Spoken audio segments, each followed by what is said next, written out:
जी अस्सलाम वालेकुम, क्या हाल चाल है? ठीक ठाक हो? खैर ऑफिस से हो सब?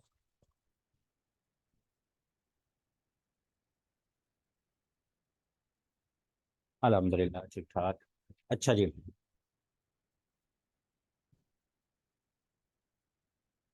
अगस्त के करंट अफेयर्स आप लोगों के रहते हैं? ठीक है, तो वो आज हम इंशाल्लाह डिस्कस कर लेंगे। अच्छा, दो तीन चीज़ें मैं आपको बता दूं। एक वो जो आपका टेस्ट सेशन है, उसके हवाले से मैं यूट्यूब के ऊपर भी आपको वीडियो मिल गई है, उसके अंदर भी है, यहाँ भी बता दूं आप लोगों को। उसमें क्योंकि काफ़ी ज़्यादा आप लोगों का था कि सर ठीक है हमें पीडीएफ मिल जाती हैं, हम उसको पढ़ के अगले दिन टेस्ट दे देते हैं, एक टेस्ट सेशन अच्छा चलता है, लेकिन उसमें कुछ एमसीक्यूज हमें समझ नहीं आ रही होती। लाइक इसका क्या मतलब है, आप हमें कहते हैं कि अच्छा ये तो पीडीएफ वाला सेशन था तो आप पीडीएफ से खुद पढ़ लें। तो वो तो टेस्ट सेशन होता है, बात भी सही थी। तो वो जो एमसीक्यूज हैं उनकी डिस्कशन भी करवाया करें। लाइक अगर लिखा हुआ है कि पीसीबी, हमें क्या पता पीसीबी क्या है, तो अगर आप हमें समझाएंगे कि पाकिस्तान क्रिकेट बोर्ड है तो वो हमारे लिए फ़ायदा है। ठीक है, तो वो फिर वो उनके जो डिस्कशन लेक्चर्स है ना, वो इजाफा फिर आपको उसके अंदर ऐड किए गए हैं। वो और अगर कि मैंने उसमें भी बताया था आपको, जो यूट्यूब पे लेक्चर अपलोड किया है 6 5 6 मिनट का, उसके अलावा भी आप अगर किसी को अभी भी नहीं समझ आ रही तो जो जीके सीरीज के जिस तरह लेक्चर हैं, आप में से पुराने स्टूडेंट्स को पता होगा, लाइक एक पीडीएफ शेयर होगी आपके साथ, उसके बाद उसी पीडीएफ की जो आधा घंटे की 45 मिनट के ऊपर डिस्कशन है उसका लेक्चर शेयर होगा, फिर अगले दिन उसका टेस्ट हो जाएगा। तो ये इंशाल्लाह आप लोगों के, मेरे ख्याल में कोई 2 3 हज़ार अच्छे खासे जो है ना, इंपॉर्टेंट 1000 2000 के करीब आपके एमसीक्यूज रिवाइज हो जाएंगे। ठीक है, तो कोशिश करना ये एक दो दिन ये हैं कि फ्राइडे से पहले पहले अपनी रजिस्ट्रेशन वगैरह जो है ना, एडमिन से बात करके वो अपनी कंप्लीट करवा लेना। ठीक है, बाकी कोई सवाल होगा तो वो फिर मैं एंड में इसके हवाले से दे दूंगा। या यूट्यूब पे लेक्चर अपलोड है, या ये वीडियो भी अपलोड हो जाएगी यूट्यूब पे, तो वहाँ कमेंट्स में भी पूछ लेना, मैं वहाँ भी देख लूंगा, या मुझे मैसेज कर देना ये एडमिन पर। ठीक है, एडमिन का नंबर ये आपको पता ही है, ये 0318 वाला, इसके ऊपर आप मैसेज व्हाट्सएप कर दीजिएगा। अच्छा, अब आते हैं जी करंट अफेयर्स की तरफ। अच्छा जी, करंट अफेयर्स अगस्त इतना इंपॉर्टेंट मंथ नहीं रहा, बट फिर भी काफ़ी सारी चीज़ें बहुत इंपॉर्टेंट है। इसमें आपको मैंने पाकिस्तान की जो पॉपुलेशन का नया डाटा आया है, ठीक है, ऑफिशियल, अब पाकिस्तान की पॉपुलेशन 24 करोड़ जो हो गई है। उसके अलावा हमारी जो एक सवाल बार बार पूछा गया, ग्रोथ रेट क्या है, वो ग्रोथ रेट है। उसके अलावा आपके केयर टेकर प्राइम मिनिस्टर वगैरह काफ़ी सारी इंपॉर्टेंट चीज़ें वो हम देखेंगे। जो ज़्यादा इंपॉर्टेंट नहीं है वो आपको पता है, वो फिर मैं स्किप कर देता हूँ, पीडीएफ आपको मिल जाती है, वो आप लोग बाद में भी देख सकते हो। अच्छा, ये इसको देख लेना, एजाज भट्ट पाकिस्तान के जो पीसीबी के चेयरमैन थे, इनके हवाले से सवाल पूछा जा सकता है कि 3 अगस्त को इनकी डेथ हुई है। तो जो आजकल आपको पता है वो ज़का अशरफ साहब हैं, लेकिन ये पुराने थे, तो इनके हवाले से सवाल आप लोगों से पूछा जा सकता है। तो फॉरेन मिनिस्टर आमिर अब्दुल्लाहियान, ये जरा मुझे बताओ कि ये फॉरेन मिनिस्टर जो मैंने लिखा हुआ है आमिर अब्दुल्लाहियान, ये कौन है जी फॉरेन मिनिस्टर? मैं यहाँ मेंशन भी कर देता हूँ, ये फॉरेन मिनिस्टर हैं जी, आपके फॉरेन मिनिस्टर ऑफ ईरान। ठीक है, ये आपके क्या है जी, ये ईरान के, बल्कि ये रहने दो, ये फिर यहाँ से इसकी सारी अलाइनमेंट खराब हो जाएगी। तो ये फॉरेन मिनिस्टर ऑफ क्या है जी, ये आपके ईरान है। ये फॉरेन मिनिस्टर क्या है जी, आपके ईरान के फॉरेन मिनिस्टर हैं, ये पाकिस्तान आए हुए थे। तो इन्होंने आके जो गैस प्रोजेक्ट का है उसके हवाले से भी बात वगैरह की। तो 3 दिन के विजिट पे आए थे 3 अगस्त को। ठीक है, ये भी 3 अगस्त को आए थे। तो इन्होंने शबाशी साहब और बिलावल साहब जो है उनसे इन्होंने गपशप वगैरह लगाई थी। तो ये ईरान के फॉरेन मिनिस्टर ने अगस्त के अंदर, अगर पूछ लिया जाए, जैसे पिछले महीने मैंने आपको बताया था यूक्रेन के फॉरेन मिनिस्टर आए हुए थे, उसके अलावा जो है हमारे पास एक और फॉरेन मिनिस्टर इंपॉर्टेंट यहाँ आए हुए थे। तो अगर अगस्त का पूछा जाएगा तो आप लोगों ने बताना है कि ईरान के जो है आमिर अब्दुल्लाहियान साहब जो है वो पाकिस्तान आए हुए थे। इसको देख लेना, इतना इंपॉर्टेंट नहीं है, ये वन लाइनर ही है कि एक इरम साहिबा हैं, उन्होंने बलूचिस्तान की पुलिस को पहली दफ़ा मोहम्मद के इलाके से ज्वाइन किया जो सब इंस्पेक्टर। तो ये मैंने पहले आपको बताया है, ये अगेन यहाँ रिवाइज इसलिए करवा रहा हूँ कि ये इन्होंने पाकिस्तान का आके चार्ज संभाल लिया। हाई कमिश्नर क्या होता है, जो आपकी कॉमनवेल्थ की कंट्रीज हैं उनके एम्बेसडर नहीं होते, उनको क्या कहते हैं, उनको हाई कमिश्नर कहा जाता है। तो बरतानिया की जो हाई कमिश्नर है पाकिस्तान के लिए, पहली दफा एक फीमेल को लगाया गया। पहली दफा किसको लगाया गया? एक फीमेल को लगाया गया। उस फीमेल का क्या नाम है? उसका नाम है जी जेन मैरियट। उसका क्या नाम है जी? जेन मैरियट। जेन मैरियट जो है वो उसका नाम है, तो ये आप लोगों ने इसको याद रख लेना। एशियन चैंपियन ट्रॉफी, ठीक है, एक तो होती है क्रिकेट की चैंपियन ट्रॉफी, जैसे आजकल क्रिकेट का एशिया कप भी चल रहा है पाकिस्तान और श्रीलंका में। तो एक आपकी चैंपियन ट्रॉफी उसमें होती है हॉकी की, तो वो खेली कहाँ गई जी? इंडिया के अंदर। और जीती किसने? इंडिया ने। फाइनल में किसको हराया? मलेशिया को। और पाकिस्तान की कितनी पोजीशन आई है जी? 5वीं पोजीशन आई है। तो ये 4 सवाल आपने याद रख लेने हैं कि इसमें। और चौथी दफा इंडिया ने कितनी दफा जीती है जी? ये चौथी दफा ये जीती है। और ये खेली भी कहाँ गई थी जी? इंडिया के अंदर। कहाँ खेली गई जी? इंडिया के अंदर ये खेली गई। और इसको जीता किसने? इंडिया ने, मलेशिया को हरा के। तो ये इंपॉर्टेंट है, मैं भी पूछ लिया जाए, ये इंपॉर्टेंट है। FATF आपको पता है पाकिस्तान ग्रे लिस्ट में था, अक्टूबर के अंदर पाकिस्तान ग्रे लिस्ट से बाहर निकल आया FATF की। तो उसके लिए एक अथॉरिटी बनाई गई है जिसमें जो मनी लॉन्ड्रिंग टेररिज्म के हवाले से चीज़ों को देखेगी। तो उस अथॉरिटी को बनाने के लिए एक बिल पास किया गया, उसका नाम है national anti money laundering and counter financing of terrorism authority act. एक अथॉरिटी बनाई गई है, ये पूरी अथॉरिटी है। तो ये 3 अगस्त को जो है ये नेशनल असम्बली से पास किया गया, और इससे कहा गया कि अब हमने ये पास कर लिया है, तो अब ये जो FATF है, फाइनेंशियल एक्शन टास्क फोर्स, उसका जो थ्रेट है पाकिस्तान को वो हमेशा के लिए खत्म हो जाएगा। तो ये इंपॉर्टेंट है, आप लोगों ने इसको देख लेना है। उसके बाद 4 अगस्त पुलिस का योम शोहदा जो है, ये बार बार सवाल पूछ लिया जाता है कि योम शोहदा पुलिस जो है, योम शोहदा पुलिस जो है वो उस पहले इतना नहीं होता था, अब उसको काफ़ी अहमियत दी जाती है, इंपॉर्टेंस, क्योंकि आपका पुलिस एक उसकी पुलिस की एक कुर्बानियाँ हैं पुलिस के शोहदा की। तो योम शोहदा पुलिस जो है उसके हवाले से ये इंपॉर्टेंट है। और यहाँ से मुझे याद आया कि ये तीसरा साल हो गया करंट अफेयर्स को पढ़ाते हुए, क्योंकि 2021 के मुझे याद है कि मैंने जो ऑनलाइन जो है वो करंट अफेयर्स को उस तरह से स्टार्ट किया था वीडियो की फॉर्म के अंदर। तो तब मुझे याद है जुलाई के बाद मैंने अगस्त के करंट अफेयर्स पढ़ाए थे। तो अगस्त के जब करंट अफेयर्स पढ़ाए थे तो उसके अंदर ये तब से हर दफ़ा मैं ये पढ़ाता हूँ। तो अल्हम्दुलिल्लाह जो है ये 3 साल, ये सारे आपको लेक्चर्स वैसे भी 3 साल के 2021 से लेकर फिर 2022 और अब 23, 2021 से लेकर अब तक के 3 साल के जो लेक्चर्स हैं ये सारे अल्हम्दुलिल्लाह आप लोगों को यूट्यूब पे मिल जाएंगे। पीस समिट, यूक्रेन के हवाले से, रशिया यूक्रेन की फरवरी 2022 से जंग चल रही है, तो उसमें एक पीस समिट हुआ, किसने उसे होल्ड किया? सऊदी अरेबिया ने। और ये कब? 5 अगस्त। ठीक है, 5 अगस्त। जजाकल्ला यार, जजाकल्ला। ठीक है, तो ये 5 अगस्त जो है ये आपने इसकी डेट याद रख लेनी है कि अभी यूक्रेन के हवाले से एक, इसमें 40 के करीब मुल्कों ने शिरकत की थी, रशिया ने इसमें शिरकत नहीं की थी, ये याद रख लेना। रशिया जो है, रशिया ने इस पीस समिट के अंदर शिरकत नहीं की थी। तो ये पूछ लिया जाए कि अभी पीस समिट एक हुआ यूक्रेन के हवाले से, 40 के करीब मुल्कों ने शिरकत की थी, कहाँ हुआ है? तो किसने होस्ट किया है? तो आपको सऊदी अरेबिया। और कब हुआ है? 5 अगस्त को। ये इंपॉर्टेंट है। खान साहब, तहरीक इंसाफ के जो सरबराह हैं इमरान खान साहब, उनको 5 अगस्त को, ठीक है 5 अगस्त, 5 अगस्त कैसे याद रखना है? योम इस्तेहसाल भी है, जो इंडिया ने 2019 के अंदर 5 अगस्त को आर्टिकल 370 को ख़त्म किया था, उसके हवाले से पाकिस्तान के अंदर हर दफ़ा योम इस्तेहसाल कश्मीर मनाया जाता है। तो उसी दिन से याद रख लेना कि इमरान खान साहब को 3 साल की कैद सुनाई गई, और उसी दिन उनको अरेस्ट करके अटक किला, अटक जो जेल है, अटक जेल, वो मेरे ख्याल में पहले पाकिस्तानी वजीर आजम है जिनको अटक जेल के अंदर रखा गया है। ठीक है, अटक जेल के अंदर उनको रखा गया है। और 3 साल, ये याद रख लेना, यहाँ एक तो डेट 5 अगस्त को इमरान खान साहब को गिरफ्तार किया गया, अभी तक उधर ही है। ठीक है, अभी तक वो क्या है जी, उधर ही है। कितने साल की उनको कैद सुनाई गई? 3 साल की कैद सुनाई गई है। और किस केस में सुनाई गई है जी? तोशा खाना केस में सुनाई गई है। तोशा खाना क्या होता है? तोशा खाना ये पहले बता चुका हूँ आप लोगों को, कि जो आपके बाहर के ममालिक से आपको गिफ्ट मिलते हैं तो वो जहाँ रखे जाते हैं उस वो तोशा खाना उसको कहते हैं, जो भी आपको सरबराह ममलिकत बाहर के गिफ्ट देते हैं जब आप फौरन उसमें जाते हो।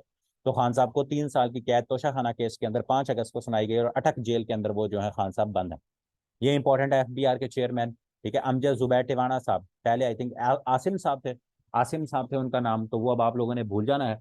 तो ये जो अमजद जुबैर टिवाना साहब हैं, अमजद जुबैर टिवाना साहब हैं, इनको आप लोगों ने याद रखना है कि ये अब क्या है, ये अब आपके नए चेयरमैन FBR है, federal board of revenue. FBR stand for federal board of revenue के चेयरमैन है जी।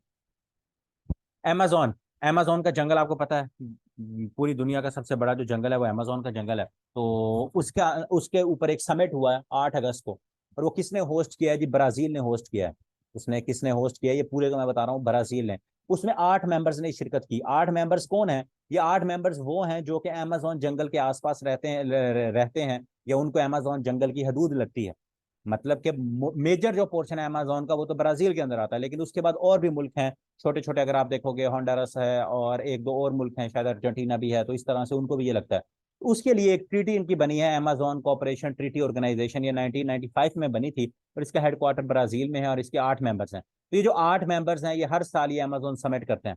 इस दफा जो समिट हुआ है 2023 का, ये इंपॉर्टेंट, ये इसके हवाले से काफी न्यूज में था, तो मैंने कहा चलो आप लोगों को इसके बारे में पता होना चाहिए। तो ये 8 अगस्त को ये अमेजोन समिट हुआ है, और किसने समिट इसको होस्ट किया? ब्राजील ने। ठीक है, और वो जो 8 मेंबर्स हैं वो क्या है, उनकी ऑलरेडी एक ऑर्गेनाइजेशन बनी हुई है अमेजोन के हवाले से, कि अमेजोन का जो जंगल है, अमेजोन कॉपरेशन ट्रीटी ऑर्गेनाइजेशन है, 1995 में बनी थी, और इसका हेडक्वार्टर कहाँ है जी? ब्राजील के अंदर है। तो ये इंपॉर्टेंट है, ये आप लोगों ने याद रख लेना। हाँ बिल्कुल, उसकी हदूद कह लो, या मतलब जैसे वो एक तो नहीं है ना कि जंगल तो पुराने हैं, ये मुल्कों की हदूदें तो बाद में बनी हैं, तो उनके साथ जो जो छोटे छोटे मुल्क हैं जिनको जिस तरह से हदूद लगती है जंगल की, तो वो 8 मुल्क बनते हैं, तो उनकी ये ऑर्गेनाइजेशन बनी हुई है। पहले जी हरून अख्तर साहब चीफ सेलेक्टर थे, तो अब आपको पता है ज़का अशरफ साहब आ गए हैं, तो उन्होंने आके अब नए चीफ सेलेक्टर लगा दिए। अब पाकिस्तान क्रिकेट बोर्ड, पाकिस्तान की क्रिकेट के चेयरमैन, वो चीफ सेलेक्टर कौन है जो टीम सेलेक्ट करनी होती है? इंजमामुल हक साहब। इंजमामुल हक साहब पहले भी टीम के वो रहे हैं चीफ सेलेक्टर, तो अब भी हमारे वो क्या है, अब जो चीफ सेलेक्टर जो कौन है, वो इंजमामुल हक साहब है।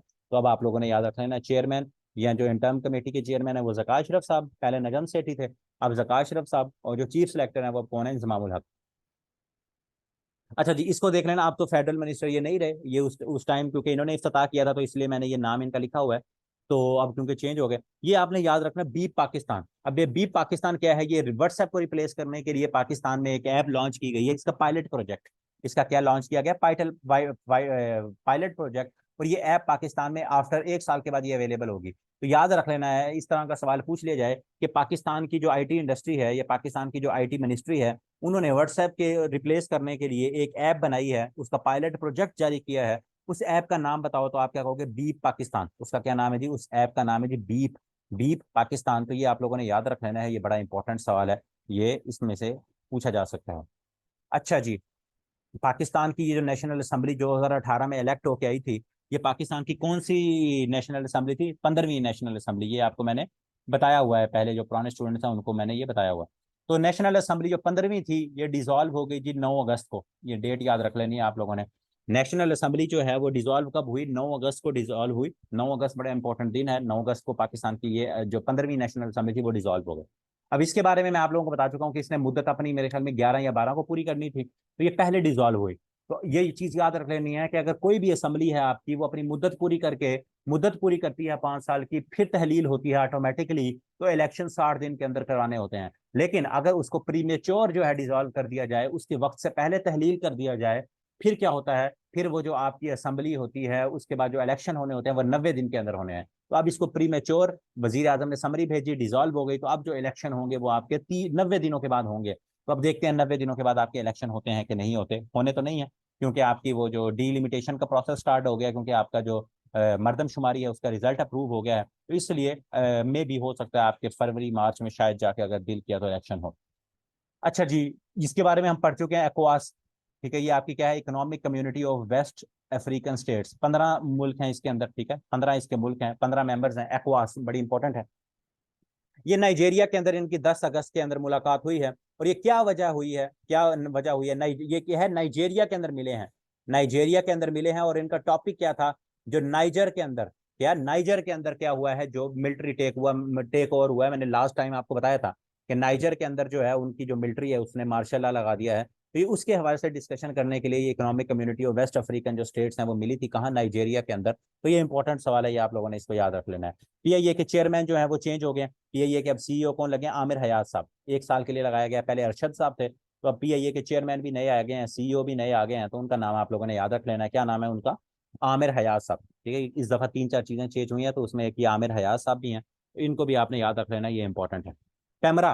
पैमरा का बिल लास्ट टाइम मैंने आपको बताया था पास हुआ था, फिर उसको रिजेक्ट कर दिया गया था। तो जिस दिन आखिरी दिन था 9 अगस्त, उस दिन ये पैमरा का बिल अगेन पास कर लिया गया। तो ये आप लोगों ने याद रख लेना है कि पैमरा रेगुलेटरी अथॉरिटी का जो बिल है, पाकिस्तान, पैमरा क्या है? Pakistan electronic media regulatory authority. ठीक है, पैमरा। पैमरा रेगुलेटरी अथॉरिटी का जो बिल है वो नेशनल असेंबली से कब पास किया गया जी? 9 अगस्त को। तो इसके बारे में, क्योंकि इसके ऊपर मीडिया में बड़ी हलचल मची थी, बड़ा इसके ऊपर जो है वो शोरगुल हुआ था, तो इस वजह से ये आप लोगों ने इसको याद रख लेना है।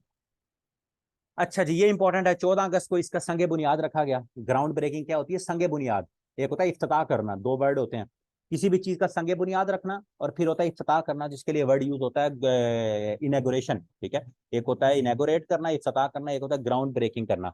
तो जो मोहसिन नकवी साहब हैं, जो पंजाब के वजीर आला हैं, तो उन्होंने टालेस्ट पाकिस्तान का फ्लैग पोल, जिसके ऊपर झंडा आपका लहराया करेगा, उसका इफ्तिताह किया है। जो टालेस्ट उन्होंने क्या किया है, उसका इफ्तिताह किया है। वो कहाँ, सॉरी इफ्तिताह नहीं, उसकी संगे बुनियाद रखी है लाहौर के अंदर, 500 फीट का होगा, और कब रखी है? 14 अगस्त को। और ये क्या होगा? ये दुनिया का तीसरा बड़ा जो है वो लार्जेस्ट फ्लैग पोल होगा। दुनिया का सबसे बड़ा जो फ्लैग पोल है वो कायरो के अंदर है, इजिप्ट, ये मैंने लिखा हुआ है उसका, अगर पूछ लिया जाए। और सेकंड जो है ये आपका सेंट पीटर्सबर्ग जो है, वहां जो है ये आपका 589 है। ठीक है, तो ये इनकी है, ये फीट याद करने की जरूरत नहीं है, वैसे जनरल नॉलेज के लिए पता होना चाहिए कि पाकिस्तान दुनिया का सबसे बड़ा जो फ्लैग पोल है वो कहाँ है जी, कायरो के अंदर, इजिप्ट के अंदर। और अभी पाकिस्तान में जो फ्लैग पोल सबसे बड़ा बन रहा है उसकी हाइट याद रख लीजिएगा 500 फीट है। और 14 अगस्त को उसकी ग्राउंड ब्रेकिंग हुई है। मोहसिन नकवी साहब जो पंजाब के वजीर आला हैं, उन्होंने क्या है इसकी ग्राउंड ब्रेकिंग की है। अच्छा जी, ये आपको क्या कहते हैं, मई के अंदर आपको याद होगा, मई के अगर आप करंट अफेयर्स देखोगे तो एक ये लॉ मैंने बताया था पास हुआ है, रिव्यू एंड जजमेंट ऑर्डर। कि कोई भी आपका जो सुप्रीम कोर्ट ऑर्डर देती है उसको रिव्यू, पहले उसकी पिटीशन नहीं होती थी, ठीक है, तो अब क्या है उसकी रिव्यू के ऊपर, मतलब एक रिव्यू हुआ है उसके ऊपर भी पिटीशन दायर की जा सकती है, उसका भी रिव्यू लिया जा सकता है। उसका एक एक्ट पास हुआ था, तो वो सुप्रीम कोर्ट ने क्या कर दिया है 9 अगस्त को उसको भी स्ट्रक डाउन कर दिया कि भाई सुप्रीम कोर्ट के अंदर इस तरह से, अगर सुप्रीम कोर्ट सबसे हाईएस्ट अथॉरिटी है, तो उसके उसके उसका जो फैसला होता है उसने उसको आपने एक दफा रिव्यू कर लिया, तो उसके बाद उसको रिव्यू की जरूरत नहीं है। तो ये क्योंकि पहले मैंने करवाया होता तो मैंने कहा आप लोगों को ये बताना जरूरी है, इतना इंपॉर्टेंट नहीं है, बट फिर भी पूछा भी जा सकता है कि रिसेंटली जो है सुप्रीम कोर्ट ने एक लॉ जो है वो स्ट्रक डाउन किया है, तो उसके बारे में बताएं वो कौन सा लॉ है, तो वो आपको पता होना चाहिए, रिव्यू ऑफ जजमेंट ऑर्डर है, तो इसके बारे में पूछा जा सकता है। इसको देख लेना। इसके बारे में पूछा जाएगा कि पाकिस्तान इंडिपेंडेंस डे ऑफिशियली जो है अमेरिका के अंदर एक टाउन है, अमेरिका के अंदर एक टाउन है हर्डन, ठीक है, ये हर्डन ये टाउन है, उनकी स्टेट है वर्जीनिया, उसके अंदर ये टाउन है। तो उसमें उन्होंने ऑफिशियली जो 14 अगस्त को डिक्लेयर कर दिया है कि ये पाकिस्तान का इंडिपेंडेंस डे हम मनाया करेंगे, ठीक है। तो इसके बारे में पूछ लिया जा सकता है आप लोगों से कि अमेरिका का कौन सा टाउन है या कौन सी स्टेट के अंदर वो जो टाउन है जहां ये डिक्लेयर किया गया है कि अब हम ऑफिशियली 14 अगस्त जो है वो पाकिस्तान इंडिपेंडेंस डे के तौर पे मनाया जाएगा। तो वो हर्डन जो है ये आपका एक कस्बा कह लो, टाउन कह लो, और ये कौन सी रियासत के अंदर, वर्जीनिया के अंदर है। वहां ये उन्होंने कहा है कि अब हम 14 अगस्त को क्या किया करेंगे, पाकिस्तान इंडिपेंडेंस डे के तौर पे मनाया जाएगा। ये इंपॉर्टेंट है सारा, ये मैंने यहाँ आपकी मिनिस्ट्रियों में लिखी है, ये मैं बता सारी नहीं बतानी करनी, मैं बताता हूँ आप लोगों को। 8वें केयर टेकर प्राइम मिनिस्टर हैं जी। अगर ओवरऑल बात की जाए तो ये 31वें हैं। शहबाज शरीफ 23वें पाकिस्तान के वजीर आजम थे, और 8 केयर टेकर में मिला लें तो ये अनवारुल हक काकड़ पाकिस्तान के ओवरऑल कितने बनते हैं, 31वें प्राइम मिनिस्टर, ठीक है। अनवारुल हक, मोस्टली जब हम बात कर रहे होते हैं तो हम केयर टेकर प्राइम मिनिस्टर्स को नहीं गिन रहे होते हैं, लेकिन अब ये जो अनवारुल हक काकड़ को दोनों आप याद रखना, 31वें या 8वें केयर टेकर प्राइम मिनिस्टर हैं। और इन ये बांग्लादेश कह रहा हूँ, बलोचिस्तान से इनका ताल्लुक है, बलोचिस्तान अवामी पार्टी से, ठीक है, सेनेटर थे ये, पहले ये सेनेटर थे, तो बलोचिस्तान से इनका ताल्लुक है। और 14 अगस्त को इन्होंने अपने ओहदे का हल्फ उठाया। और आपको पता है वजीर आजम से हल्फ जो है हमेशा कौन लेता है, सदर पाकिस्तान जो है उसके पास एक ही इख्तियार होता है, उसने क्या कहते हैं हल्फ लेना होता है। साथ मैंने बाकी भी आपको बता दिया, केपी का हम पहले देख चुके हैं, ठीक है।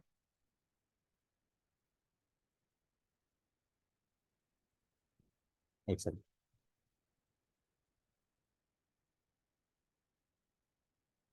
अच्छा, तो केयर टेकर आजम खान का आपको पता है ये प्राइम केपी के हैं, मोहसिन नकवी पंजाब के हैं। सिंध के जो बनाए गए हैं जस्टिस रिटायर्ड मकबूल बाकिर साहब को बनाया गया है, मोहसिन नकवी पंजाब के हो गए, आजम खान केपी के हो गए, और बलोचिस्तान के अली मर्दान डोम की साहब हैं, ठीक है। तो ये चारों जो हैं ये आप लोगों को पता होना चाहिए। बाकी गवर्नर ये सारी चीज़ें आपको पहले हम कर चुके हैं, ये आपको होंगी भी, वरना खुद रिवाइज कर लीजिएगा। तो अली मर्दान डोम की ये दो नए आए हैं, अली मर्दान डोम की और मकबूल बाकिर साहब। मोहसिन नकवी और आजम खान ये पहले, क्योंकि कौमी पंजाब और केपी तहरीर ये पहले से चलते आ रहे हैं। अब फेडरल मिनिस्टर्स आपने सारे याद नहीं करने, ठीक है। ये जो आपके सरफराज बुगटी है इसको आपने याद करना है। जलील अब्बास जिलानी साहब ये आपके वजीर खारजा हैं, इनको याद रखना है। शमशाद अख्तर साहिबा को, ये फीमेल है, ठीक है। शमशाद अख्तर जो है ये आपकी वजीर खजाना है, इनको आप लोगों ने याद रख लेना है। उसके बाद डिफेंस का अनवर अली हैदर, ये इंपॉर्टेंट है, इसको आपने याद रख लेना है। फॉरेन मिनिस्टर मुर्तजा सोलंकी साहब, इनको याद रख लेना है आप लोगों ने। उसके बाद अगर हम बात करें तो हमारे पास मोहम्मद अली, एनर्जी का सेक्टर का आजकल मसला है, तो एनर्जी इसको देख लेना है, ये इंपॉर्टेंट है। उमर सैफ, ये इंपॉर्टेंट है, ठीक है, ये सोशल मीडिया पे भी बड़े फेमस हैं, तो इनको आप लोगों ने भी याद रख लेना है। उसके बाद अगर हम बात करें तो हमारे पास जो है जी ये मिशाल मलिक, ये मिशाल मलिक जो यासीन मलिक है ना, जिनको पिछले साल उम्र कैद की सजा सुनाई गई थी मई जून के अंदर, 2022 के अंदर, मई के अंदर सॉरी। तो मिशाल मलिक साहब जो है इंडिया के अंदर कैद हैं, तो उनकी ये वाइफ है मिशाल मलिक, ठीक है, तो यासीन मलिक की। तो इनको जो है एडवाइजर बनाया गया human rights for women empowerment के ऊपर। तो ये आप लोगों ने इनको भी याद रख लेना है, ये भी इंपॉर्टेंट है। तो ये 17 हैं जो मैंने हाईलाइट किए हैं, ये लाजमी याद होना चाहिए। उसके अलावा अगर कोई आपको लगता है जैसे गोहर एजाज है, ये भी इंपॉर्टेंट है, ठीक है। अगर आपको हेल्थ का लगता है तो खलील जॉर्ज है, इनको देख लो अगर आपका दिल। रिलीजियस अफेयर्स नॉट इम्पोर्टेंट, मतलब ये एजुकेशन है, मदाद अली सिंधी। तो ये अगर आपको लगते हैं तो आप कर सकते हो, बट जो ज्यादा इंपॉर्टेंट है वो मैंने आप लोगों को बता दिए हैं, वही आप लोगों ने करना है। मिशाल इंपॉर्टेंट है, उमर सैफ, मोहम्मद अली, क्योंकि एनर्जी आजकल आपको पता है एनर्जी सेक्टर में क्या हालात और वाक़यात जो हैं वो चल रहे हैं। और उसके बाद जो है ये आपके मुर्तज़ा सोलंकी इंपॉर्टेंट है। और ये तीनों तो इम्पोर्टेंट है। जलील अब्बास जिलानी और सरफराज बुगटी, ये वजीर दाखिला हैं आपके, ठीक है, ये बलूचिस्तान से ताल्लुक़ है, सरफराज अहमद बुगटी। तो ये आपके वजीर दाखिला हो गए। और ये आपके खारजा हो गए जलील अब्बास जिलानी। शमशाद अख्तर आपकी फाइनेंस की हो गई, मतलब वजीर ख़जाना। और अनवर अली हैदर ये आपके डिफेंस के, पहले जैसे ख्वाजा आसिफ थे डिफेंस के। शमशाद की जगह आपके इसहाक डार साहब थे, जिलानी की जगह आपके भुट्टो साहब थे, बिलावल साहब, यहाँ आपके राना सनाउल्लाह साहब थे। तो उनको भी याद रख लो, वो भी पूछे जा सकते हैं, वो अभी ये नहीं कि भूल जाना है। ठीक है। इसी तरह यहाँ आपके मुर्तज़ा सोलंकी साहब की जगह आपकी मरियम औरंगजेब साहिबा थी। यहाँ ख्वाजा आसिफ साहब थे। प्लानिंग के आपके एहसन इकबाल साहब थे। कम्युनिकेशन के अल्लाह भला करे, ये जो रेलवे वगैरह हो गया आपका, रेलवे के तो आपके वो थे साद रफीक साहब। ला के तारड़ साहब थे, अता तारड़ नहीं, वो आजम नज़ीर तारड़। तो ये कुछ मैं वैसे बता रहा हूँ जो मुझे याद है। तो बाकी आपको वो भी याद होने चाहिए पुराने, और ये भी आप लोगों ने याद रखना है।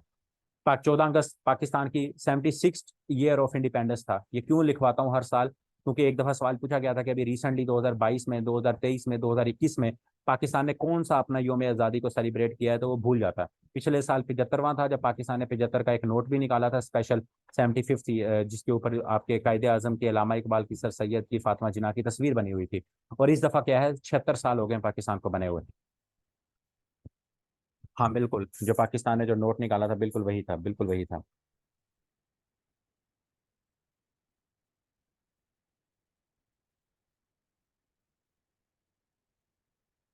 अच्छा जी। तो उसके बाद अगर हम देखें, उसके बाद अगर अब हम देखें तो ये इंपॉर्टेंट है आपका पॉइंट। सऊदी अरेबिया के ऐसे क्या है जी, पुराने स्टूडेंट्स को पता है, किंगडम ऑफ सऊदी अरेबिया, रिकोडिक का जो आपका कॉपर का, और ये आपका वहाँ सैंडेक, ये जो बलूचिस्तान के अंदर ये जो आपका सोने और कॉपर का जो जखायर है, जो अभी रिसेंटली पाकिस्तान का बैरिक गोल्ड के साथ मुआहिदा हुआ था, आपको बताया था ये अगेन। उसके अंदर अब किंगडम ऑफ सऊदी अरेबिया को क्या किया गया है, उसको ऑफर की गई है और उसने हामी भी भर ली है। अभी सुनने में आ रहा था, आई थिंक शायद 10 सितंबर को मोहम्मद बिन सलमान ने भी पाकिस्तान आना है, मैं भी इस हवाले से ही आ रहे हूँ। तो वो रेकोडेक के अंदर अब सऊदी अरेबिया जो है वो क्या होगा, एक स्टेक होल्डर होगा। ये जो रेकोडेक है, रेकोडेक का जो मंसूबा है बलूचिस्तान के अंदर, उसके अंदर आपसे पूछा जाएगा कि कौन से मुल्क जो है वो रिसेंटली उसने स्टेक होल्डर बना है, या पाकिस्तान ने इसको दावत दी है या बनना चाहता है, तो आप क्या कहोगे, किंगडम ऑफ सऊदी अरेबिया। बिल्कुल। यूएई का भी नाम चल रहा है, लेकिन जो जो न्यूज़ है या जो ज़्यादा जिसका वो आया वो सऊदी अरेबिया है।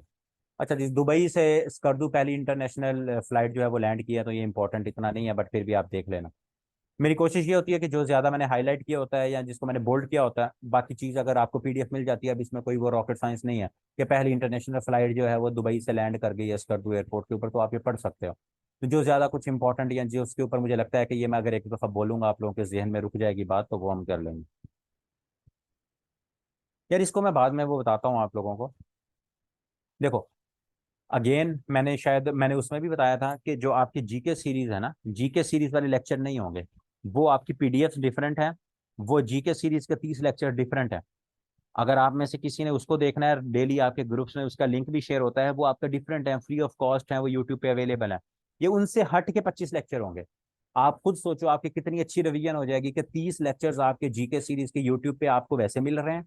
उसके अलावा 25 अगर आप ये बैच ज्वाइन करोगे, वो डिफरेंट लेक्चर्स होंगे, सब्जेक्ट वाइज होंगे, वो डिफरेंट हो जाएंगे। तो आप लोगों की एक बेहतरीन किस्म के, जैसे अभी पुलिस का असिस्टेंट का पेपर आ रहा है 50 सीटों वाला, उसका आई थिंक अक्टूबर के स्टार्ट में है, तो उसकी रिवीजन हो जाएगी जिन्होंने उस पर अप्लाई किया हुआ है।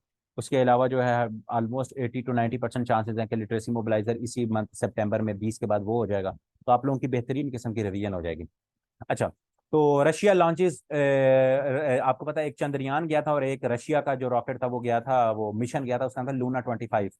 पूछा जाएगा लूना 25 जो है ये चांद का मिशन था, लूना आपको पता है चांद को कहते हैं, तो लूना 25 जो मिशन ये किसने भेजा था, रशिया ने भेजा था, जो कि फेल हो गया। ठीक है। मॉस्को से गया था, 11 अगस्त को गया था, ठीक है, पानी ढूंढने के लिए वहां गया था। 11 अगस्त को गया था और ये वहां फेल हो गया मिशन। 50 साल बाद ये गया था। तो लूना 25 जो प्रोब है वो 19 अगस्त को क्या हो गया, मून के ऊपर क्रैश कर गया। 11 अगस्त को गया, 11 अगस्त को गया और क्या हो गया, 19 अगस्त को क्रैश कर गया। और ये किसका मिशन था, ये रशिया का मिशन था। ये किसका मिशन था जी, रशिया का मिशन था। रशिया का ये मिशन था लूना 25। ठीक है, लूना 25 50 साल के बाद जो है ये, 50 साल के बाद 1970 के अंदर आई थिंक ये गया था रशिया का मिशन। तो उसके बाद जो है, उसके बाद जो है ये मिशन आपका रशिया ने दोबारा इसको जो है वो भेजा था। उसके बाद दफा सऊदी अरेबिया ने अपना पहला एम्बेसडर जो है वो फलस्तीन के अंदर तैनात किया है, उसका नाम है नाइफ अल सुदैरी। ये नए इसलिए हैं कि पहले ये बेसिकली जॉर्डन के एम्बेसडर हैं। ये सऊदी अरेबिया के लिए जॉर्डन की तरफ एम्बेसडर हैं, तो उन्हीं को ही चार्ज दिया गया है कि अब वो पहली दफा फलस्तीन के भी एम्बेसडर होंगे, तो ये इनका बड़ा वहाँ वेलकम वगैरह और बड़ा इसको हौसला अफजाई उन्होंने की है। तो नाइफ अल सुदैरी साहब जो हैं ये सऊदी अरेबिया के एम्बेसडर हैं फलस्तीन के लिए। फर्स्ट फर्स्ट ठीक है, तो ये इंपॉर्टेंट है, ये सवाल आप लोगों ने इसको याद रख लेना। अच्छा जी, यूएस और जापान ने कहा है कि वो हाइपरसोनिक मिसाइल इंटरसेप्टर बना सकते हैं, तो इसके बारे में भी शायद पूछ लिया जाए, इसको देख लेना। ये एक अनफॉर्चुनेट वाकया हुआ जड़ावाला के अंदर 16 अगस्त को। ठीक है, एक तौहीन का इल्ज़ाम लगाया गया और उसके बाद जो है चर्चेज वगैरह जलाए गए। तो इसको देख लीजिएगा, जैसे पहले जब प्रियंका कुमारा की डेथ हुई थी सियालकोट के अंदर, तो वो भी सवाल पूछा गया था। तो ये भी पूछा जा सकता है कि इस तरह से एक मॉब ने लिंचिंग की है, कौन से शहर के अंदर की है या कब की है। तो ब्लास्फेमी एलिगेशंस के बाद एक अनफॉर्चुनेट वाकयात हमारे ये होते रहते हैं, जज्बाती हम कौम है बेसिकली, तो हम ये कर लेते हैं। तो ये 16 अगस्त को या जड़ा वाला जो है, जड़ा वाला, ये दोनों आप लोगों ने इसको याद रख लेना, मैं भी पूछ लिया जाए। साइरस सजाद काजी, ये इंपॉर्टेंट है भी नहीं भी है, फॉरेन सेक्रेटरी होता है आपका। ये फॉरेन सेक्रेटरी की पोस्ट आई थिंक मेरे लिए इंपॉर्टेंट तब से हो गई है जब से असद मजीद, जब ये साइफर वाला केस हुआ है ना, तो उसके बाद जो है ये जो फॉरेन, ये असद मजीद को भी फिर फॉरेन सेक्रेटरी लगाया गया। तो अगर किसी ने देखना हो तो इसको देख लेना फॉरेन सेक्रेटरी को, अगर किसी ने नहीं भी याद करना तो इंपॉर्टेंट नहीं है, बट मुझे अच्छा लगा तो मैंने इसको ऐड कर दिया, बाकी अगर आप लोग देख लीजिएगा। ऑफिशियल सीक्रेट एक्ट और आर्मी एक्ट जो है आपका, ऑफिशियल सीक्रेट एक्ट और आर्मी एक्ट, इसके अंदर अमेंडमेंट 19 अगस्त को इसको पास किया गया था। ठीक है, सदर ने क्या किया गया, इसके ऊपर साइन कर दिए थे। और ये इंपॉर्टेंट क्यों है, 19 अगस्त को था आई थिंक जुमा। ठीक है, देख लेना 19 अगस्त को, मैं दोबारा कंफर्म भी करता हूँ, 19 अगस्त को था जुमा।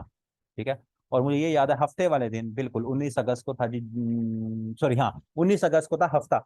अगले दिन इतवार वाले दिन सदर साहब की तरफ से क्लैरिफिकेशन आ गई कि मैंने तो इनके ऊपर साइन ही नहीं किया, मैंने तो ऑफिशियल सीक्रेट एक्ट और आर्मी एक्ट के ऊपर साइन ही नहीं किए। तो अब तक इनका स्टेटस गैर वाज़ेह है कि ये अब पता नहीं गजट के अंदर शाया हो गए हैं या आपके क्योंकि सदर कह रहा है मैंने साइन नहीं किए, अगर साइन नहीं किए तो वापस आने चाहिए थे बिल। तो उन्होंने अपने सेक्रेटरी को भी फारिग कर दिया। तो इसलिए इसको मैंने ऐड किया था कि आपको ये पता होना चाहिए कि ये ऑफिशियल सीक्रेट एक्ट और आर्मी एक्ट जो है इसके ऊपर ऑफिशियली जो है प्रेसिडेंट अलवी ने 19 अगस्त को साइन किए थे, और 20 अगस्त को उन्हें तरदीद कर दी कि मैंने उसके ऊपर साइन ही नहीं किया। जी भी, गिलगित बल्तिस्तान जो है वो आपका प्लास्टिक फ्री हो जाएगा जी 25 अगस्त से। तो ये वन लाइनर के तौर पे इसको याद रख लेना कि कौन सा सूबा जो है 25 अगस्त 2023 से प्लास्टिक फ्री हो जाएगा। प्लास्टिक बैग वगैरह, प्लास्टिक की जितनी ये सारी चीजें उसके ऊपर क्या हो जाएगी जी, पाबंदी लग जाएगी, पाबंदी।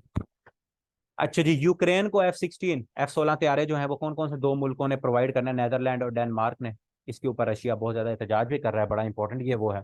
नेदरलैंड और डेनमार्क जो है, ठीक है, नेदरलैंड और डेनमार्क जो है वो क्या करेगा, वो F-16 जो है वो किसको प्रोवाइड करेगा जी, यूक्रेन जो है, यूक्रेन को क्या करेगा जी, वो प्रोवाइड करेगा।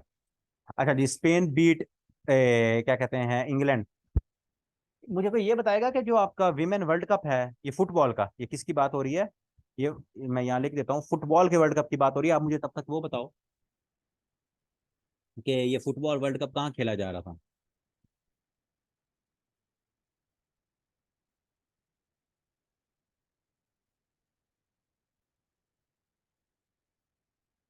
ये फुटबॉल की बात हो रही है, ठीक है, फुटबॉल टाइटल। बिल्कुल जी, ऑस्ट्रेलिया में और न्यूजीलैंड के अंदर ये जो मैन था वो कतर में 2022 में खेला गया। तो जो विमेन का कप था फुटबॉल का वो कहाँ खेला गया जी आपका, वो आपका ऑस्ट्रेलिया में और न्यूजीलैंड में खेला गया। और वो किसने जीता है जी, स्पेन ने जीता है। फाइनल में किसको हराया है जी, इंग्लैंड को हराया है। तो ये तीन सवाल आप लोगों ने याद रख लेने, कहाँ खेला गया, किसने जीता, किसको हराया। ठीक है, और तो ये आपने इंपॉर्टेंट है, ये इसको याद रख लेना है। अफ्रीकन यूनियन सस्पेंड, नाइजर का मैंने आपको बताया, नाइजर के ऊपर अभी जो एकोवास की भी बात हो रही थी, जिन्होंने मीटिंग बुलाई थी।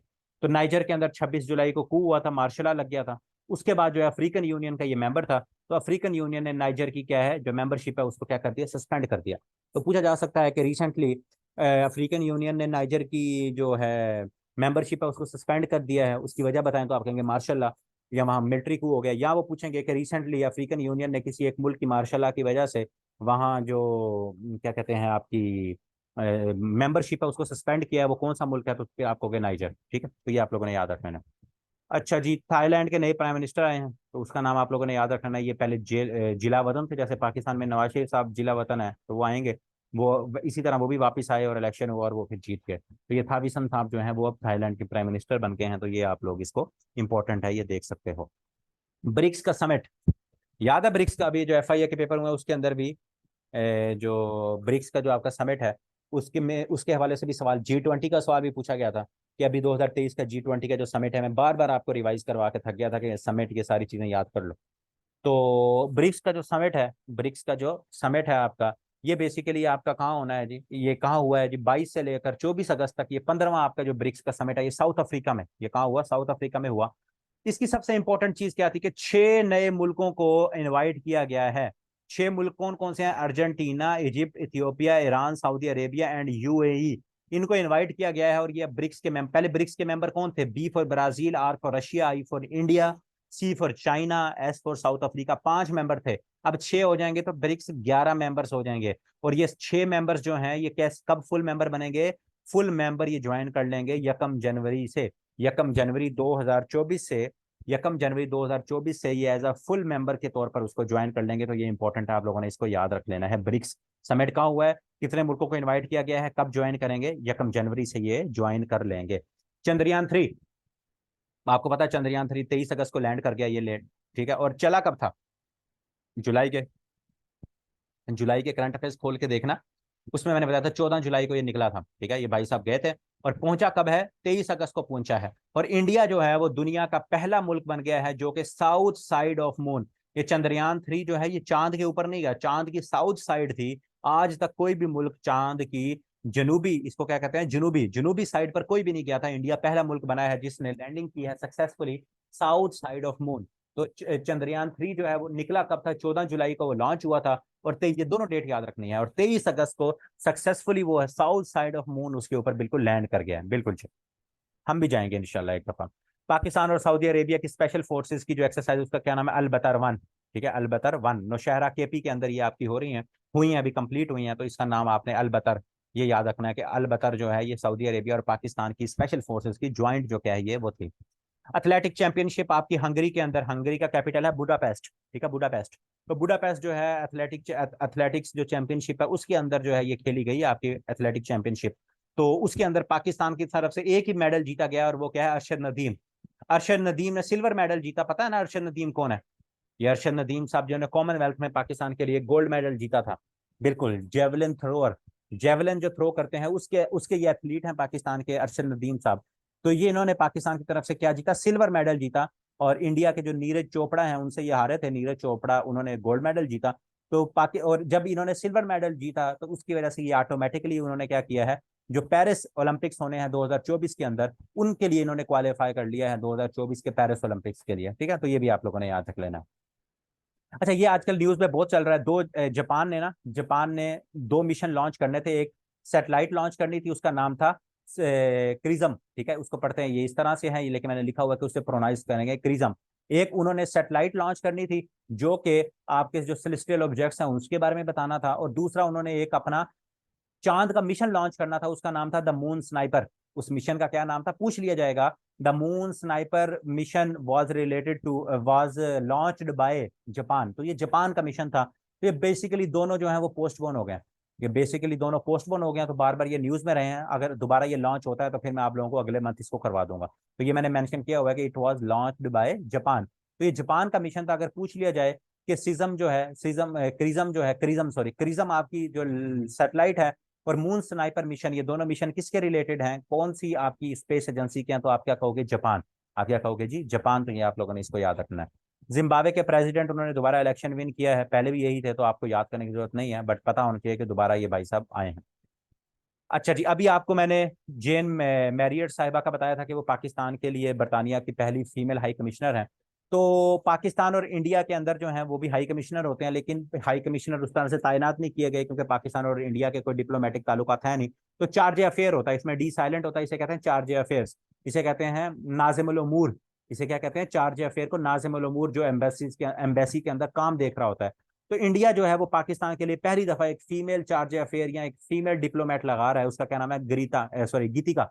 उसका क्या नाम है, गीतिका, ठीक है। First ever Indian female charge affaires to Pakistan. पहली दफा ऐसा होगा कि कोई चार्ज अफेयर जो है वो फीमेल पाकिस्तान की तरफ, इंडिया की तरफ से आएगा, उसका क्या नाम है, गीतिका, ठीक है, श्रीवास्तव, ठीक है। तो ये आप लोगों ने इसका नाम भी याद रख लेना है। साउथ अफ्रीका जो कॉन्टिनेंट है उसके अंदर आजकल मार्शल लॉ का और मिलिट्री कू का टाइम चल रहा है। वहाँ एक छोटा सा मुल्क है गेबन, उसके प्रेसिडेंट मैंने आपको पहले बताया भी थे, 2022 में ये आए थे आई थिंक, या 2021 में, अली बोंगो। जो पुराने स्टूडेंट्स हैं उनको पता होगा। तो उनको अली बोंगो को हटा के अब कू हो गया गेबन के अंदर भी, ठीक है। तो ये भी आपने याद रखना है, दो याद रख लेना है। एक आपने क्या, एक तो सूडान के अंदर मामला खराब चल रहे हैं, फिर नाइजर के अंदर मिलिट्री कू हुआ है, और तीसरा मुल्क जो गेबन अफ्रीका के अंदर, ये तीन चार मामला हैं। फिर अच्छा एक काम किया करो, जैसे मैं कोई चीज बताता हूँ ना, नेट पे सर्च किया करो साथ, ये लेक्चर पढ़ा, पीडीएफ देखी, उसके बाद देखा, उसके बाद गूगल पे गए, यूट्यूब पे गए, गैबन कू का लिखो, 3-4 मिनट की कोई वीडियो देखो, पता लगे। फिर ऐसे ही नाइजीरिया के बारे में देखो, अच्छा सर ने एक्वास कहा है, कोई और वर्ड यूज किया है। अब जैसे मैंने अभी मून स्नाइपर का कहा है, तो गूगल करके देखो, यूट्यूब पे देखो मून स्नाइपर क्या है, ठीक है। चंद्रयान की कोई वीडियोस देखो, लूनर 25 का पता करके देखो, हाँ भाई क्यों वो प्रॉब्लम सक्सेसफुल क्यों नहीं हुआ, वो फेल क्यों हो गया। तो इस तरह की जरा थोड़ी सी चीजों को देखा करो, वो फिर आपके जहन में बैठ जाती हैं। अच्छा पहले जो है ये आपकी अलबतर अलबतर जो एक्सरसाइज थी, अब जो दूसरी आपकी एक्सरसाइज है उनका नाम है वाइट स्टार 4। ये पाकिस्तान और यूके की क्या है, नेवीज की, ये क्या है, नेवल एक्सरसाइज हैं, किसके दरमियान, पाकिस्तान और यूके की, अरेबियन सी के अंदर, ये भी अभी कंक्लूड हुई हैं। तो हमने दो एक्सरसाइज इस दफा देखी हैं पाकिस्तान की, एक सऊदी अरेबिया के साथ स्पेशल फोर्सेज की अलबतर, और वाइट स्टार 4 जो है ये पाकिस्तान और यूनाइटेड किंगडम की ये थी। तो ये आप लोगों ने दो एक्सरसाइज इसकी याद रख लेनी है। फिर एक ये जायद तलवार, ठीक है, जायद तलवार, ये इंडिया और यूएई की फोर्सेस की थी। तो ये भी अगर आप लोगों ने याद रखनी है तो आप कर सकते हो, इंपॉर्टेंट है, ये पूछा जा सकता है। अब लास्ट आप लोगों का बस ये एक पेज है, ये अब आप लोगों ने करना है कि पाकिस्तान का जो अभी सेंसस हुआ, पाकिस्तान का जो फर्स्ट पहला डिजिटल सेंसस हुआ, मरदमशुमारी जो हुई पाकिस्तान की, 8वीं मरदमशुमारी थी। तो ये जो है ये आपकी कंक्लूड हुई, उसमें पाकिस्तान की जो पॉपुलेशन है कितनी आई है, 241.4 या 5 मिलियन, मतलब के 24.25 करोड़ जो है, 24.25 करोड़ कह लो कि पाकिस्तान की जो क्या है वो आबादी आई है, ठीक है। वो क्या है पाकिस्तान की, 24.25 तो नहीं कहोगे, बस 24 करोड़, ठीक है, 24 मिलियन, 241 मिलियन है ना। तो 24 करोड़ की पाकिस्तान की पॉपुलेशन है, और ग्रोथ रेट पाकिस्तान का क्या है, जो 2.55, ग्रोथ रेट क्या है जी पाकिस्तान का, 2.55। ये सारा यहाँ मेंशन भी किया हुआ है, ये सारी चीजें आपकी, कि ये देखो 1998 में पंजाब की पॉपुलेशन इतनी थी, सिंध की 2017 में एक मतलब 11 करोड़ थी, और अब कितनी हो गई है, अप्रोक्सीमेटली 13 करोड़ के करीब हो गई है। सब सूबों की यहाँ मेंशन है, तो ये आप लोग इसको यहाँ से भी देख सकते हो। उसके बाद ग्रोथ रेट की अगर हम बात की जाए, तो ग्रोथ रेट ओवरऑल आपने क्या याद रखना है, 2.55। सूबा वाइज भी पता होना चाहिए कि सबसे ज्यादा ग्रोथ रेट कहाँ का है जी, बलोचिस्तान, ठीक है, बलोचिस्तान का 3.20, पंजाब का कितना है 2.53, सिंध का कितना है 2.57, और सबसे कम जो ग्रोथ रेट है वो केपी के अंदर है, ठीक है, टू, ये पॉपुलेशन ग्रोथ रेट है। उसके बाद आपने ग्रोथ रेट रूरल का याद रखना है, जो देहाती इलाके हैं वहां ग्रोथ आपकी पॉपुलेशन से 1.9% बढ़ी है। अर्बन एरियाज में लोग क्योंकि शहरों की तरफ आ रहे हैं, तो शहरों में 3.65 आपका ग्रोथ रेट है जी, अर्बन एरियाज के अंदर, ठीक है। ग्रोथ रेट जो है वो आपका क्या है, अर्बन एरियाज के अंदर ज्यादा है, 3.65 है। तो ये आपने याद रख लेना है। उसके बाद उन्होंने ये बताया गया, ये सवाल इंपॉर्टेंट है, ये पीपीएससी ये सवाल कभी नहीं जाने देगा, ये मैंने स्पेशल यहाँ मेंशन किया है, कि आपके अर्बन एरियाज के अंदर कितने परसेंट लोग रहते हैं, रूरल एरियाज में कितने रहते हैं। तो 61% लोग आपके शहरों में रहते हैं, अराउंड 61% ऑफ पाकिस्तान जो है, सॉरी, 61% ऑफ लोग जो है वो रूरल एरियाज से रहते हैं, ठीक है। देहातों के अंदर कितने परसेंट लोग रहते हैं, रूरल एरियाज के अंदर 61%। और जो आपके अर्बन एरियाज हैं उनमें 39, अभी भी शहरों के अंदर लोग कम रहते हैं, 40% के अराउंड 39% अर्बन एरियाज में रहते हैं, ठीक हो गया। और ये यहाँ लिखा हुआ है कि 64% जो लोग थे वो आपके पहले रूरल एरियाज में रहते थे 2017 के अंदर, और 68% आपके थे 1998 के अंदर। तो आप अगर देखो कि 68% 1998 के अंदर थे, 2017 के अंदर 64%, मतलब आहिस्ता आहिस्ता जो देहाती आबादी है वो कम हो रही है। पहले 70% लोग रहते थे, फिर 65 हो गए, मतलब देखा जाए तो 1998 से 25 सालों के अंदर पूरे 10% लोग जो है वो कम हुई है आबादी आपकी, जो कि रूरल एरियाज में रहती थी, लोग अर्बन एरियाज में आ रहे हैं रूरल एरियाज को छोड़ के। तो ये 3-4 ये यहाँ फैक्ट्स एंड फिगर्स हैं, ये आप लोगों से पूछे जा सकते हैं, ये इंपॉर्टेंट है। बाकी आपने 2.55 ग्रोथ रेट को बिल्कुल नहीं भूलना, ये जीडीपी की ग्रोथ नहीं है, ठीक है, ये कौन सी ग्रोथ है, आपकी पॉपुलेशन ग्रोथ है। और पाकिस्तान के ऑफिशियल पॉपुलेशन 22 करोड़ नहीं है, कितनी, 241 मिलियन, ठीक है, 241 मिलियन या 24 करोड़ पाकिस्तान की पॉपुलेशन है। और इसमें सबसे ज्यादा आपको पता है पंजाब की है, उसके बाद आपकी सिंध की होती है, फिर केपी की होती है, सबसे कम बलोचिस्तान की है, ठीक है, 12 करोड़ इसकी है, इनको 5 करोड़ ये आपके ये सिंध की है, 4 करोड़ केपी की है, और आपकी जो है कहते हैं कोई 1.5 करोड़ जो है वो आपके आ जाके दो क्या वो बनती है बलोचिस्तान की। तो ये आप लोगों ने इसको याद रख लेना है, ये पाकिस्तान का ऑफिशियल ये डाटा था इसका, तो इसके हवाले से सवाल कहीं ना कहीं आप लोगों से पूछे जा सकते हैं। तो ये आपके अगस्त के करंट अफेयर्स थे, इसके हवाले से कोई सवाल हो, कोई जवाब हो कोई बात समझ ना आई हो तो वो आप मुझसे पूछ सकते हैं। और दूसरा अगेन बता दूं सेशन के हवाले से कि सेशन को कोशिश करो लाजमी से लाजमी आप लोगों ने उसको ज्वाइन करना है, ठीक है। उसकी आप लोगों की बेहतरीन किस्म की जो है ना वो रिवीजन होगी इंशाल्लाह। और इस दफ़ा मैंने थोड़ा सा टाइम भी 10-15 दिन इसलिए लिए थे, डिले हुआ सेशन ये टेस्ट का, कि मैं चाह रहा था कि इस दफ़ा इसके अंदर आपका ये जो करंट जो डिस्कशन लेक्चर्स है ना वो हो। अगर आप लोगों का अच्छा रिस्पॉन्स आएगा, आप लोग उसको पसंद करोगे, तो हो सकता है उससे आगे जब भी थी ये टेस्ट सेशन शुरू हो तो उसमें फिर मैं लेक्चर्स जो हैं वो आपको साथ उनकी रिकॉर्डिंग या लाइव या इस तरह से करके इस दफ़ा जो रिकॉर्डिंग्स होंगी, और उसके बाद जो है फिर हम उसको इंशाल्लाह देख लिया करेंगे। क्लियर हो गया जी यहाँ तक?